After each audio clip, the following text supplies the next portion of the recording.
Tfila, numéro 150. Préserver ses pensées grâce à la Torah. Tiré du Likutei Tfilot de Rabbi Nathan de Breslev. Douv Sivan. Hachem, aide-moi, dans ta miséricorde, afin que ma pensée soit toujours attachée à ta Torah par un lien fort et solide, au point que même au moment où je me lierai à des gens, ma pensée, dans son intériorité, demeurera connectée à ta sainte Torah.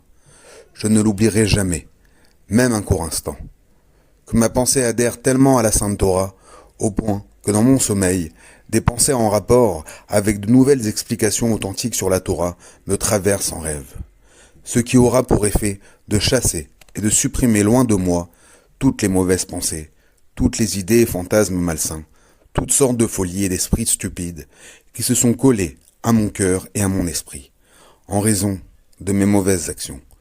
Depuis que j'existe jusqu'à ce jour, je parviendrai à supprimer tout cela grâce aux pensées de Torah, à laquelle j'aurai le mérite de m'attacher par un lien fort et solide constamment, sans aucun relâchement. Dès que surviendra dans mon esprit, à Dieu ne plaise, quelque pensée étrangère, à bien plus forte raison, lorsqu'il s'agira d'un fantasme malsain, à Dieu ne plaise, je fuirai aussitôt, loin de lui, et je courrai me réfugier à l'intérieur des pensées de Torah.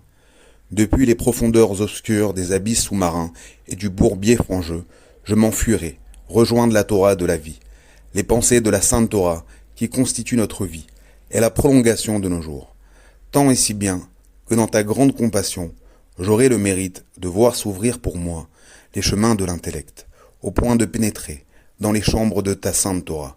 Je parviendrai à m'introduire et à me promener dans ta sainte Torah, d'une pièce à l'autre, d'une demeure à l'autre, d'un palais à l'autre, du rez-de-chaussée à l'étage, et de l'étage à un autre plus élevé, en veillant à attacher, à lier, à unir, et à englober toutes les chambres et les palais ensemble, par un lien fort et solide, dans le but de connaître et de saisir le savoir authentique de ta divinité, au point d'avoir le mérite d'être gratifié par tes bontés d'un parfait cadeau. Toutes les paroles de ta sainte Torah, accompagnées de toutes ces chambres et de ces palais, de sorte qu'elles soient appelées réellement ma Torah. Que s'accomplisse sur moi le verset de l'Écriture. Son désir le porte uniquement vers la Torah de Dieu, et c'est dans sa Torah qu'il médite jour et nuit. Une semaine remplie de joie et de sainteté. N'oubliez pas que c'est à vous de prier. Na, nar, nachma, nachman, meuman.